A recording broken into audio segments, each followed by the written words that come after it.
నమస్తే అండి. నమస్తే. మీ పేరు? వెంకన్న గుగ్లూరు. గుగ్లూరు ఎక్కడ ఏ ఊరు? తాళ్ళావుకల్ బాల్యాతండ. పల్లెతండ. ఓకే. ఈ లైకా అనే మందు స్ప్రే చేశారు కదా, ఇప్పుడు స్ప్రే చేశారు ఇది సారా? 10 రోజులు కావస్తుంది సార్. అంతకుముందు ముడత అంత పేను బంక కిరసబారి ఉండి ఆకులు ఎర్రగా ఉంటాయి.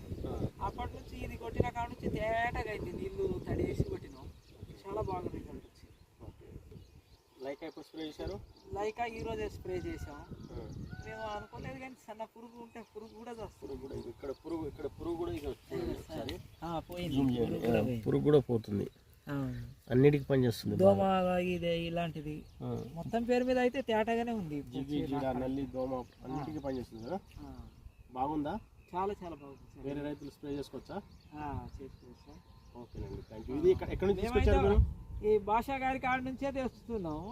అప్పటి నుంచి అంతకుముందు ఏమంత చేళ్ళు అంత దిగుబడి రాకపోయేది. ఇక భాషా గారు ఒక 2 సార్లు ఇచ్చిన తర్వాత ఏమి ఇస్తారో అనుకున్నా కానీ బాగుంది. అక్కడ నుంచి ఆయన కాడనే పోస్తున్నాం. మరిపడ బంగ్లా మొహబాద్ cross road win fertilizer. Win fertilizer ఎక్కడి నుంచి తీసుకొస్తున్నాం? సరే. పామాయిల్ కూడా కొట్టాం. పామాయిల్ కూడా సంవత్సరంతో 2 సంవత్సరాలు అంటారు. అది బాగానే ఉంది. మరి మొత్తానికి మందులు దాంట్లో బంతిపూలు కూడా ఉంది కాబట్టి బంతి కూడా వారే ఇచ్చారు భాష గారే.